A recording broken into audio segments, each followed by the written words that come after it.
કેન્દ્રીય ગૃહમંત્રી અમિત શાહ આજથી ગુજરાતના પ્રવાસે છે। 2 દિવસીય પ્રવાસ દરમિયાન વિકાસ કાર્યોની ભેટ આપશે। ગાંધીનગર અને અમદાવાદના 10 કાર્યક્રમોમાં તેઓ હાજર રહેશે। વડસરમાં જેડવા ગામ તળાવ વાંચનાલયનું કરશે લોકાર્પણ। ખાતરજ ગ્રામ પંચાયતનું અમિત શાહના હસ્તે લોકાર્પણ થશે।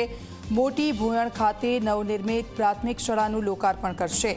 અમદાવાદના સોલામાં ઉમિયાધામની હોસ્ટેલનું પણ લોકાર્પણ કરશે। બપોરના સમયે સોનીપુરમાં કેન્દ્રીય ગૃહમંત્રી માટે ભોજન વ્યવસ્થા। ગામના પૂર્વ સરપંચ ગાડાજી ઠાકોરના ઘરે તેઓ બપોરનું ભોજન લેશે અને સાંજના સમયે કેન્દ્રીય ગૃહમંત્રીની યોજાશે સમીક્ષા બેઠક।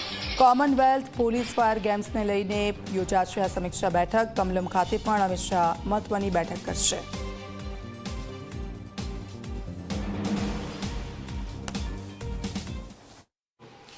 સોલા ઉમિયા કેમ્પસને ભવ્યથી ભવ્ય નિર્માણ કરવામાં આવી રહ્યું છે, જ્યાં ભવ્ય બોયઝ અને ગર્લ્સ હોસ્ટેલ પણ બનાવવામાં આવી છે।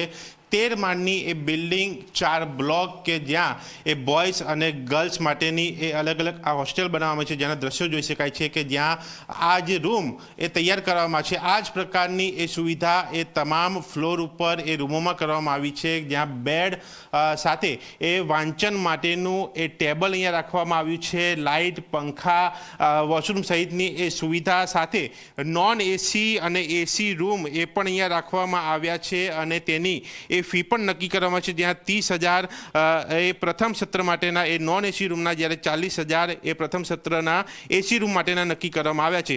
104 કરોડના ખર્ચે આ ભવ્ય હોસ્ટેલ બનાવવામાં આવી છે, જેમાં 400 જેટલા રૂમ કે જેમાં ગર્લ્સ માટે 208 અને બોયઝ માટે 192 રૂમ રખાયા છે। 1600 વિદ્યાર્થીઓની કેપેસિટી ક્ષમતાની આ હોસ્ટેલ કે જ્યાં લાઇબ્રેરી અને અન્ય સુવિધાઓ પણ ઊભી કરવામાં આવી છે, સાથે 2 બેઝમેન્ટ પાર્કિંગ પણ રાખવામાં આવ્યા છે અને તેની સાથે યુપીએસસી અને જીપીએસસીની તૈયારીઓ માટે કાઉન્સિલિંગ અને અન્ય વ્યવસ્થાઓ પણ કરવામાં આવી છે, જેના કારણે ન માત્ર આ એક પાટીદાર સમાજ પરંતુ અન્ય સમાજ તમામ સમાજના લોકોને તેનો લાભ મળે તે પ્રકારની સુવિધા અહીંયા બનાવવામાં આવી છે, જે એ જ બતાવે છે કે દરેક સમાજ હવે ધીમે ધીમે આગળ આવી રહ્યા છે અને પોતાની સમજની સાથે અન્ય સમાજનો પણ વિકાસ થાય, વિદ્યાર્થીઓ અભ્યાસ ક્ષેત્રે આગળ વધે, પોતાની સાથે પરિવારની સાથે સમાજનું નામ રોશન કરે, તે પ્રકારના કાર્યક્રમો વ્યવસ્થા થઈ રહી છે। જેમાં આ વધુ એક પીછું ઉમેરાયું છે કે જ્યાં સોલા ખાતે આ હોસ્ટેલને તૈયાર કરવામાં આવી છે અને ભવ્ય હોસ્ટેલનો લાભ જે છે વિદ્યાર્થીઓને મળતા તેમનું ભાવિ પણ ભવ્ય